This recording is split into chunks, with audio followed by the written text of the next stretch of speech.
दुनिया में हम तुम्हें महरूम नहीं करेंगे, खिलाएंगे पिलाएंगे, और करो इससे ज्यादा रहमत और मेहरबानी क्या।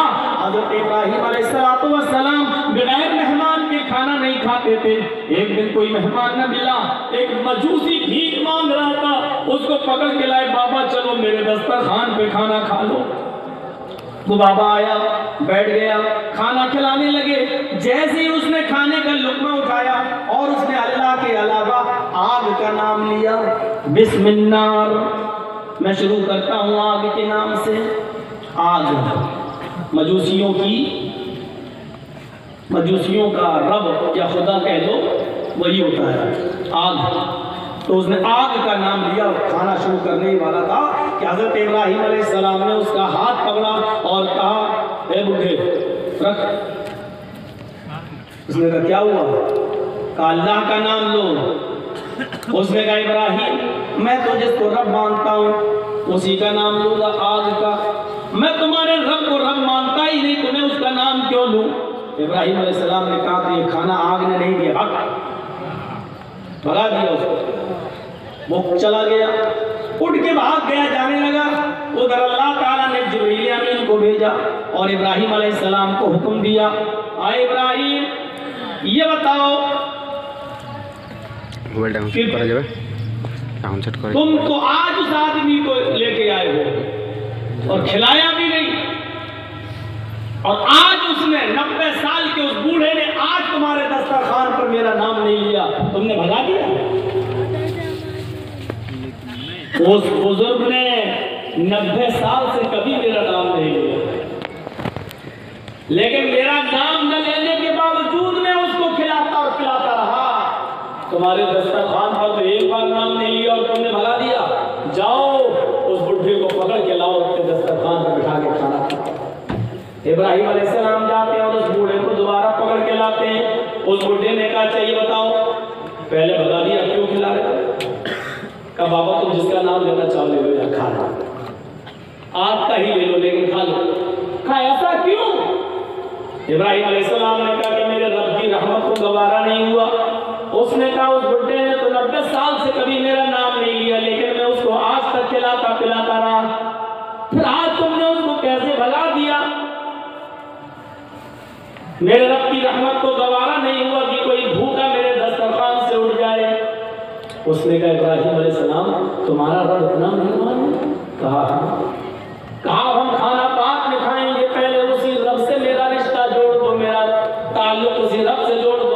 और वो बूढ़ा इस्लाम ले आता है, ईमान ले आता है, हज़रत इब्राहीम अलैहिस्सलाम की बात को कबूल कर लेता है।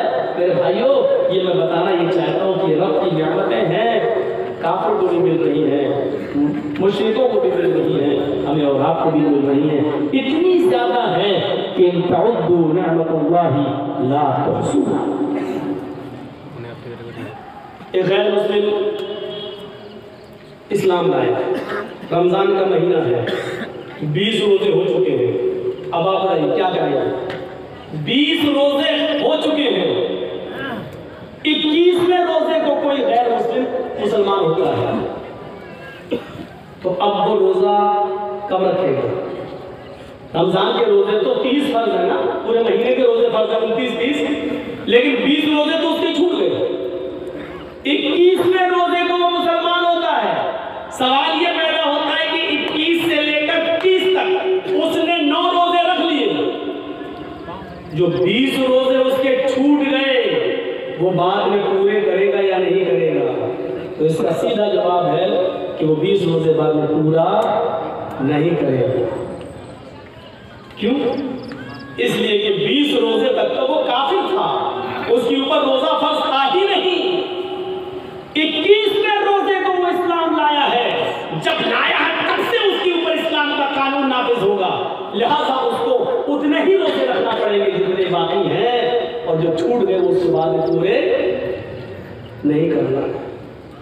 एक और मसला जान लीजिए, आपके यहाँ रोजा इफ्तार हो रहा है, मान लीजिए 5:30 बजे, सपोज फर्ज कर लो 5:30 बजे रोजा इफ्तार हो रहा है, टाइम है रोजा खोलने का कितना? 5:30, और एक आदमी 4 बजे इस्लाम लाता है। अब क्या करेंगे आप? 4 बजे रोजा खोलने में इफ्तार में 1.5 घंटा है, बस 1 घंटा है, 4:30 पे इस्लाम लाता है। तो अब वो क्या करेगा? 4:30 बजे इस्लाम लाता है, 4:30 बजे से ही उसका रोजा शुरू हो गया।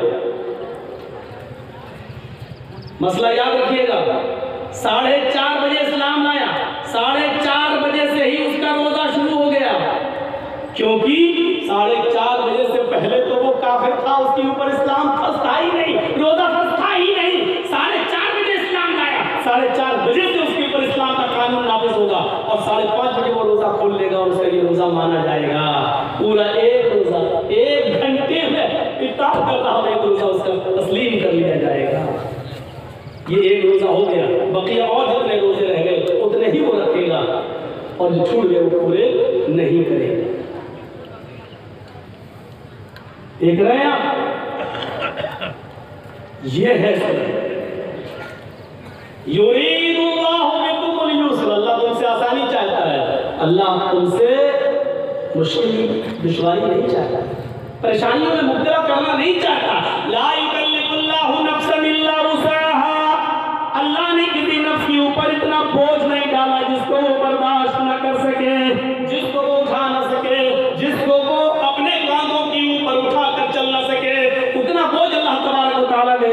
ये इस्लाम की खुसूसियत है, इस्लाम दीन इत्तिदाल है, इस्लाम दीन सहल है, इस्लाम के अंदर आसानी है, इस्लाम के अंदर सहूलत है। इस्लाम के अंदर जितनी सहूलतें हैं मेरे भाइयों, किसी दूसरे मजहब के अंदर उतनी सहूलतें नहीं है।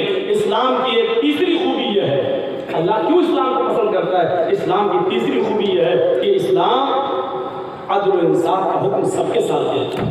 दुनिया के किसी मजहब में अदल और इंसाफ नहीं है और सबके साथ नहीं है। अगर सबके साथ अदल और इंसाफ होता तो आज रामचंद्र के मानने वाले और राम मंदिर बनाने वाले आज मुसलमानों के ऊपर इतना जुल्म न करते। इस्लाम यह ऐलान करता है कि जब आदिल का मामला हो, इंसाफ का मामला हो, तो आपको इंसाफ की बात करना है। ये नहीं देखना है कि ये हिंदू के फेवर में जा रही है या मुसलमान के, किसके खिलाफ जा रही, नहीं।